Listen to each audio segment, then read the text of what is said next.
Welcome to the German first turn of turn 4. Well, obviously they only have one turn, but so the German turn of turn 4. They actually recaptured the Balkans and Ukraine. In Ukraine, they used one of their special abilities, which is Panzer Blitz. If the enemy is destroyed within, well, in one round of combat, then the tanks that took part, the surviving tanks, can actually move one more space in non-combat. So actually I retreated them to Eastern Europe because I thought they would have far too little infantry support here. They have some more infantry support here. There's actually 5 infantry. It's still not a lot, but along with the 6 tanks and some stuff I moved on from Germany, at least it's a bit stronger than here. I didn't want to leave my 6 tanks over here.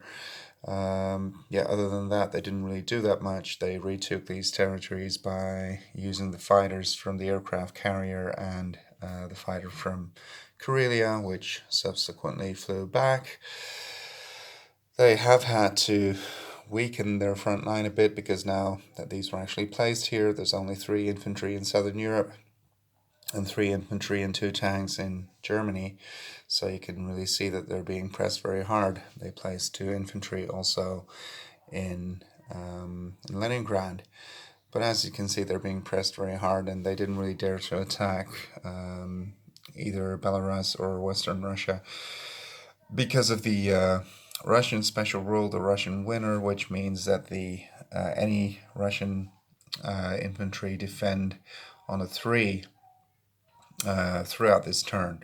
That actually goes for the entire turn 4. So if the Japanese were to attack them, which they probably will, but they will probably do it here. So this 1 infantry will defend on a 3 as well. It is a bit funny, of course, that rule, because, potentially the Russians could even be over here and a Russian winner in French Indochina. I don't really see that happening. Probably won't happen a lot, but, some of those rules are a little bit, it takes a bit of imagination.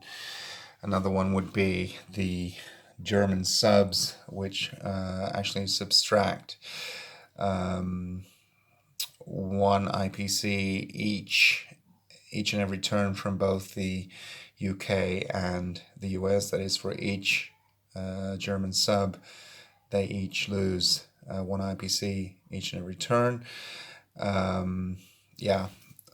All the German subs have really done is stay put in the Baltic. They couldn't do much harm there, but I suppose you could take that with a grain of salt and with a bit of imagination. They could be patrolling the Atlantic or the Norwegian Sea or whatever, and just return to port. I guess that's how you should look at it.